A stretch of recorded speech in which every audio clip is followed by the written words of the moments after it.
അഹങ്കാരം കാട്ടണ്ട. ഇനി എഴുന്നേൽക്കാൻ നിനക്കു കഴിയില്ല. അത്രത്തോളം നിന്റെ ആരോഗ്യം നശിച്ചിരിക്കുന്നു. തീറ്റ കുത്തിയ നിന്റെ ശരീരം മാസങ്ങളുടെ പട്ടിണിയിലൂടെ ഞാൻ എടുത്തു കഴിഞ്ഞിരിക്കുന്നു. നിന്റെ ഭാര്യ മന്ദാകിനിയെക്കുറിച്ച് നിനക്കറിയണ്ടേ? അവളിപ്പോൾ 8 മാസം ഗർഭിണിയാണ്. ശങ്കരൻ ഒന്നും ഞെട്ടിയോ? അയാൾക്ക് സംശയം.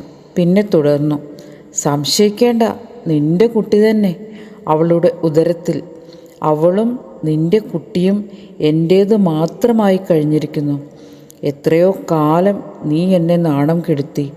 അമ്മ ഒന്നാണെങ്കിലും അച്ഛൻ രണ്ടാണെന്ന സത്യം നിനക്കും അറിയാം. ഈ പ്രപഞ്ചമൊട്ടാകെ അറിയാം. നിന്നെ ഞാനിന്ന് അവസാനിപ്പിക്കാൻ പോകുന്നു. ഞാൻ ഇന്ന് അനുഭവിക്കുന്ന 3/4 പങ്കു സ്വത്തിൻ്റെയും അവകാശി നീയാണെന്ന സത്യം കൂടി ഞാൻ പറയുന്നു. നിന്റെ പാട്ടുകാരൻ അച്ഛൻ നിനക്കായി തന്ന സ്വത്ത്. പക്ഷെ എന്തു ചെയ്യാം, എല്ലാം അനുഭവിക്കാൻ നിനക്കു ഭാഗ്യമില്ലാതെ പോയി.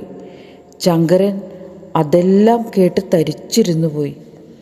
തൻ്റെ മുമ്പിൽ അഹങ്കരിച്ച് മതിച്ചാടുന്ന ഈ കൊലക്കൊമ്പനെ എങ്ങനെ നേരിടാം എന്നും ചിന്തിക്കവേ അയാളുടെ മനസ്സിലേക്ക് മന്ദാകിനിയും കുഞ്ഞും കടന്നു വന്നു.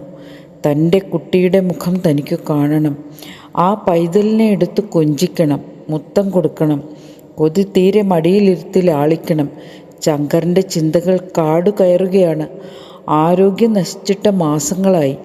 ഇത്രയും ക്രൂരനായ ജ്യേഷ്ഠനെ ആദ്യ ദിവസങ്ങളിൽ തന്നെ വകവരുത്തണമെന്ന് ചിന്തിച്ചിരുന്നു. പക്ഷേ തൻ്റെ ഉടപ്പിറന്നവനെ ഉപദ്രവിക്കാൻ തോന്നിയില്ല.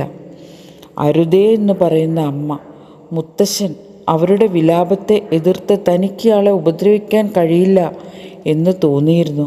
പക്ഷേ ഇനി ഇയാളെ വെറുതെ വിട്ടുകൂടാ. തനിക്കും ജീവിക്കണം.